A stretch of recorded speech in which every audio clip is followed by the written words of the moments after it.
Maintaining our feminine power in a male-dominated environment can be tough. I should know. This week sees my 20th anniversary in the construction industry.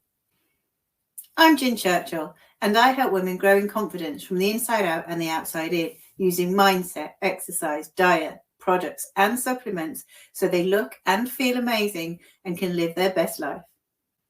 In this week's episode, I'm sharing 5 ways women can empower themselves and each other in a male-dominated environment.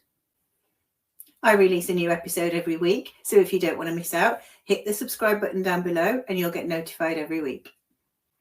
So number 1 is to find your women's networking group at work. If you work for a decent-sized organisation, one will probably already exist.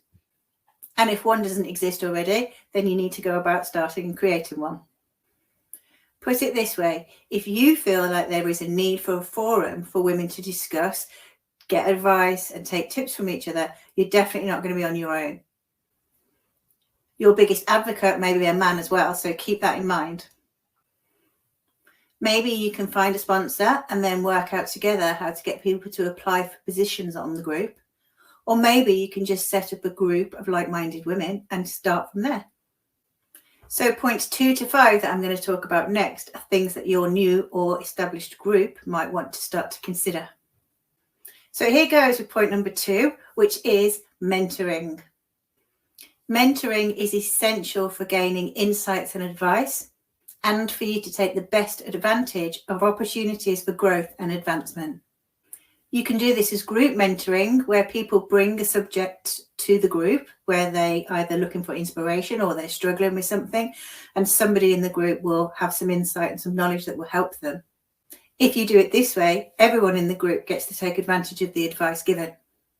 Alternatively, you can offer one-to-one mentoring where people can apply to be a mentor, people can apply to be a mentee, and actually you can be both. So you can maybe give some mentoring to somebody over here and get some mentoring from somebody over there. So it can work all ways round. Again, don't exclude our male colleagues from this. Some of my best mentors throughout my career have been men. Number 3 is to build confidence and assertiveness.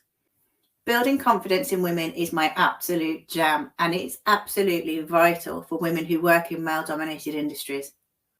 When you feel assertive, you come across as calm and confident, and you get your message heard much better. You might find people within the organisation who will come and talk to the group about strategies and tips to increase confidence, or maybe you get external speakers to come in. Practical tips for women to increase their assertiveness and confidence include self-advocacy, in other words, being able to confidently put your point across and know it has value. You might also want to talk about assertive communication, and on top of that, assertive body language, which is, again, crucial and really, really interesting.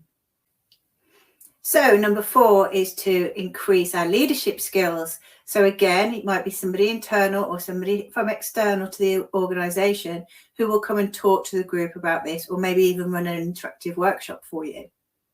Leadership competencies include strategic thinking, decision making, and team management. And as I said in last week's video, women often prefer a more collaborative approach. They prefer to share the power rather than be hierarchical. It doesn't mean they can't be good leaders. It's vital that we have all sorts of different leaders in an organisation.